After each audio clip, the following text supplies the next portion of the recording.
ஓய்வு ஞாயிறு அழகு தமிழ் கவிதை கழகத்தின் காலை வணக்கம் உங்கள் அனைவருக்கும். இந்த பதிவுகள் எப்பொழுதும் பதுமையானதாகவும்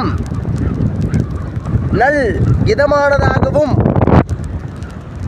உள்ளம் பறிகொள்ளும் பல சிந்தனைக்குள் அது துள்ளும் என்ற அளவுக்கு இருக்க வேண்டும் என்பதற்காக தான் அழகு தமிழ் கவிதை கழகம் அனுதினமும் ஒரு பதிவின் மீது பயணம் செய்கின்றது.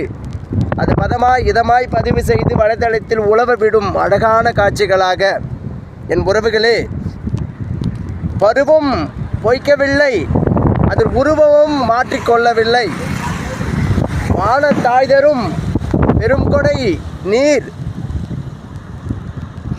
எப்பொழுதும் பொய்ப்பதில்லை. அதற்கு சாட்சியாக இந்த நீர்நிலை நாம் வாழ முதன்மையான இடங்களை தருவது நீர்நிலை. அதை உருவாக்குவது வான தாயின் வேலை என்றுதான் இருந்து கொண்டிருக்கின்றது. இந்த வாழ்க்கை நமக்கான வரமென நாம் நினைத்தல் வேண்டும். அதில் இயற்கை பெரும் முக்கியமான பங்காற்றுதலில் இடம் பிடித்து கொண்டிருக்கின்றது.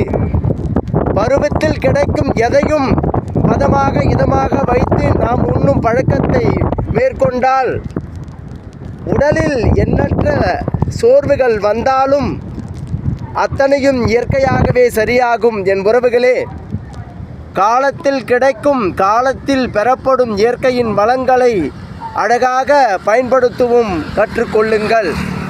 நீர்நிலையை சேகரிக்கும் அணைக்கட்டுக்கள் இன்னும் எங்கெங்கே கட்ட இயலுமோ என கட்டும் நிலை செய்து வான் தரும் கொடையை சேகரித்து வருங்காலத்திற்கும் இந்த இயற்கையை அழகாக பரிசளிக்க வேண்டும் என்று இந்த பதிவின் மூலம் மேலும் வலியுறுத்தி கொள்கின்றேன். என் உறவுகளே, நம் எண்ணம் போல் வாழ்க்கை என்றால் இயற்கை எப்பொழுதும் நம் எண்ணத்திற்கு போல் இருப்பதில்லை.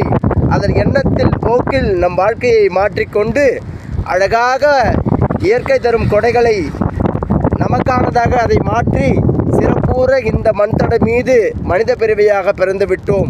அழகான ஒரு வாழ்க்கை வாழ வேண்டும் என்றால் இயற்கையை நாம் நேசிக்க தொடங்கினால் மட்டுமே இது சாத்தியம்.